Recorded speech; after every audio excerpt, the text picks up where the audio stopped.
প্রতি বছরের ডিসেম্বরে শুরু হতে যাওয়া বিগ ব্যাশে গত বছর ডাক পেয়েছিলেন বাংলাদেশের রিশাদ হোসেন, কিন্তু আর কোনো প্লেয়ার সম্পর্কে তখন জানা না গেলেও এখন আস্তে আস্তে বেরিয়ে আসছে।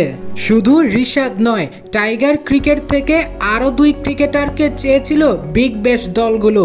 তারা হচ্ছে শেখ মেহেদী হাসান ও শামীম হোসেন পাটোয়ারি। স্টিভেন স্মিথের সিডনি স্টার্স থেকে ডাক পেয়েছিলেন শেখ মেহেদী হাসান ও গ্লেন ম্যাক্সওয়েলের মেলবোর্ন স্টার থেকে ডাক এসেছিল বাংলাদেশের মিস্টার 360 ডিগ্রির মাহাদি শামীমরা যেভাবে নিজেদের কেরিয়ারকে ডেভেলপমেন্ট করে চলেছে দিনের পর দিন, শুধু বিগ ব্যাশ কেন, বিভিন্ন লিগ থেকেই এবার থেকে ডাক পাবেন এমনটাই ধারণা করা যাচ্ছে।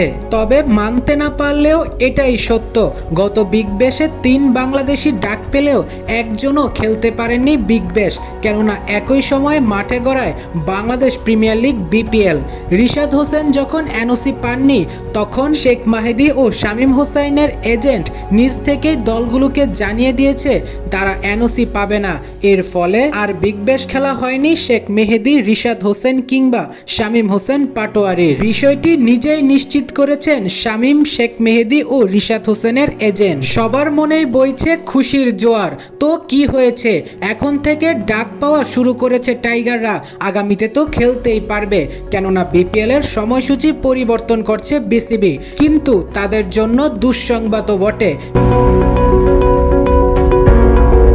কেননা বিসিবি যেই সময় নির্ধারণ করেছে বিপিএল এর জন্য, সেই একই সময় আইএল টি20 SA20 না থাকলেও পুরো টুর্নামেন্ট ক্ল্যাশ করছে বিগ ব্যাশের সাথে। অর্থাৎ আগামী বিগ ব্যাশ মৌসুমগুলোতেও বাংলাদেশি কোনো ক্রিকেটার ডাক পেলে তাদেরও খেলা হচ্ছে না, কেননা নতুন যেই সময় বিসিবি সিলেক্ট করেছে সেই একই সময়ে বিগ ব্যাশ টুর্নামেন্টও অনুষ্ঠিত হবে।